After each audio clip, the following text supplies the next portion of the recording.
Okay, now you are ready to start building the module-based rigging system using non-deformed bounds. Now we're going to be taking a universal approach to doing this. So what this simply means is that when you come across different rigging systems, they will seem familiar to you, meaning that you will understand how they all work internally. Now the first thing that I want you to do is go ahead and click on the armature and switch to edit mode. Then press the 3 key to go to your right view and go ahead and select the root bound. Let's go to the bone tab. Now over here, what we need to make sure that this is unchecked. This simply means that this is now a non-deformed bone. So any new bones that we create now, we always have to make sure that this is unchecked. Now, if you forget to uncheck this, and let's say you import this into the Unity game engine, you will simply get a warning message, and what Unity will do is simply look at any bones that are checked with deform, and if they do not have vertices assigned to them, Unity will just take some vertices from your figure and assign them to these bones with a weight value of 0. Right, so that's something you don't want to happen. So just make sure that any new bones, this is always unchecked. Now, the other thing here is that if you go to this data tab, you can see that right now all the bones are on this layer. So when we create the non-deformed bones, we're going to put them on this layer. But for this root bone, we're simply going to put it over here. It's just a good idea to separate these ideas into layers. So what I want you to do is, having this root bone selected, just press the M key and simply select this layer. Now you will notice that you actually have to move your mouse over this to refresh this, okay? So now when we click on this, this is the root bone, and if we click on this, these are all our deformed bones, okay? So you can of course press the shift key down and click on this layer to enable it. So now what we're going to do is go ahead and zoom in, do shift middle mouse button, and focus in on the head and neck area. We're going to build the head and neck rig first. So what I want you to do is click on the head bone, press the shift key down, click on this neck bone, and do shift D to duplicate. And now right click to cancel the movement. Now you want to press the control key down, then click on this green arrow and take it to the right. 1, 2, 3, 4. Now we're going to put these bones back in the same exact position. This is why we use the control key to snap to the 3D grid, because it's going to be important to make sure that they go back in their original position. Okay. So now what I want you to do is to go ahead and switch to pose mode. So what we're going to do is simply tell the deform bones to copy the location, scale, and rotation values of these key bones. Okay, so basically there really is no relationship between the deform and these non-deformed bones. We're only going to move the deformed bones or drive the deformed bones with constraints. So this is how a module-based system works. What this simply means is that you are never going to involve the deformed bones directly with these module-based systems, meaning with parent-child relationships, okay? So what this gives you is the ability to delete out these module-based systems. So what I want you to do is select this bone, press the shift key down, select on this one, and press the M key. And here we're going to move this bone to this layer. Again, you have to hover your mouse to refresh this. Now press the shift key down and turn this layer on, right? So now when you're working with module-based systems, all you have to do is click on this layer and switch to edit mode and select everything, do X, and delete all your bones, right? So you can wipe out your module-based system without hurting the original setup of the deformed bones. This is how this concept is going to work. It's basically a very clean approach to creating a rigging system. Anyways, go ahead and press the shift key down and go ahead and enable this layer. We don't have to look at the root bone right now. So now go ahead and switch to pose mode. Click on this bone, press the shift key down, click on this one, and here we're going to do shift control C and do copy transforms, meaning that we want the location, rotation, and scale of this bone, right? So it's going to become green. So go ahead and do the same thing for this neck bone. Click on this bone, press the shift key down, click on this one, do shift control C, and now do copy transforms. So what exactly does this do for us? This allows us to now click on this non-deformed bone and press the R key and rotate, right? So whatever these non-deformed bones do, the deformed bones will simply follow them. That's the idea behind this. So now go ahead and click on this bone, press the shift key down, click on this one, and of course switch to edit mode. Now press the control key down, click on this green arrow and take it to the left, 1, 2, 3, and then 4. Now all we have to do is just click on this layer and we can start setting up the module-based system. So of course we have to make sure that these are non-deformed bones. So go ahead and click on this head bone, go to the bone tab and uncheck this, click on this one and uncheck this. Now you'll notice that when we duplicate bones, we are also getting the parent-child relationships, right? So they are directly involved with the deformed bone. So this is something we do not want. So go ahead and press the Y key to sever all the connections. Click on this one, press the Y key to sever all the connections, okay? Because we're going to set up our own unique parent-child relationships.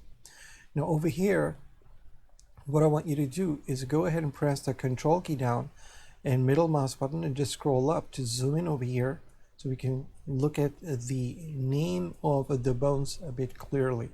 Remember, to reset the zoom, you simply have to press the home key on your keyboard or press the special FN key in the home button if you are on a laptop to reset the zoom. So now we need to name these bones, right? So before, when these were deformed bones, we used the dev prefix. So the naming conventions are going to become pretty important so you can understand how your module-based system works. So now, since all of these new bones are going to be non-deformed bones, meaning mechanical bones, we're going to simply click over here and type m dot head dot flex dot c and enter. Now this is just a naming convention. It means it doesn't have a special meaning in Blender like the .L and the .R, okay? So M basically means that this is going to be a mechanical bone, meaning that it's going to be driven by other bones and the user will never touch this bone. And this is just a head bone, and here I've just added the word flex and .C. .C means that this is going to be a child of another bone, okay? So we're going to do the same thing for this bone. Go ahead and click this and type in M dot neck dot flex dot C and enter. Okay, so that's the first step. Now over here I want you to switch to pose mode. Now you will notice that because we've removed the parent-child relationship, if you press the R key here, we can rotate and the head of course is going to start to move, is because the deformed bones are simply going to follow whatever these bones do. Okay, so this is what we want. So go ahead and switch to edit mode. Now what I'm going to show you is going to become very important when you're dealing with parent-child relationships and creating module-based systems. It's going to come down to the parent-child relationships and taking advantage of the alignment of bones. So what I want you to do is click on the head of this bone. Now if you click again, it'll select the tail of the neck. So if you click again, it'll select the head. It really doesn't matter how you do this. Just press the E key to extrude, and over here you need to press the Y key. Now this is going to become very important a bit later. We need to make sure that these bones over here are going to be aligned to the y-axis. They have to be perfectly aligned like this. So go ahead and just park this bone, okay? Now go ahead and click this and make sure that the deform is off. And over here, we're going to call this m.head.flex.p because this is going to become the parent of the other bound. Okay, that's all this means. So go ahead and do the same thing on this one. Press the E key, press the Y key, and go ahead and put this bone over here. Okay, go ahead and click this, make sure that the deform is off. Do the same thing, just add a P over here. Now what we want to do is make this the child of this bone and make this the child of this bone. So go ahead and click on this bone, press the shift key down, click on this one, do Control P, and make sure that you do keep offset, right? So if you do connect it, it will simply take the head of this bone and connect it to the tail of its parent. So go ahead and click on this one, press the shift key down, click on this one, do Control P, and do keep offset. Now here you're going to see really the true power of parent-child relationships as we develop this module further. So what I want you to do is first go ahead and switch to pose mode. So here you'll see that when we click on the parent and press the R key, here it's going to take the child with it, which is this bone, right? Same way over here, if you click on the parent and press the R key, it's taking the child with it. Okay, so over here you can see that when we press the R key and when this bone moves, this module is not moving with it. So we're going to fix that. We're going to do Alt R to reset the rotation. So all you have to do over here is click on this, press the shift key down, click on this bone, do Shift Control C, and here we're going to do copy location. Now of course this is going to go down because you've seen how this works. When you add a copy location, it of course will always go to the head of the bone. So here we're just going to say that go to the tail of this bone. Now watch what happens when we use this technique. Now when we click over here and press the R key to rotate, notice that the head stays perfectly still. Okay, so this is just the beginning stage of understanding the power of using parent-child relationships. Okay, so we get that solved.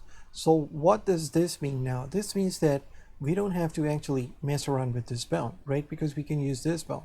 So here, having this bone selected, we can simply just lock them all up, right? Because we don't want the users to touch this bone. Now later, we're going to lock these bones too, but this is not the right time to do it. Go ahead and click on this and go ahead and now lock it. Okay, so this should make sense to you as to how it's working. Now we're going to go ahead and make this a bit more advanced. Okay, so what I want you to do is go ahead and now switch to edit mode.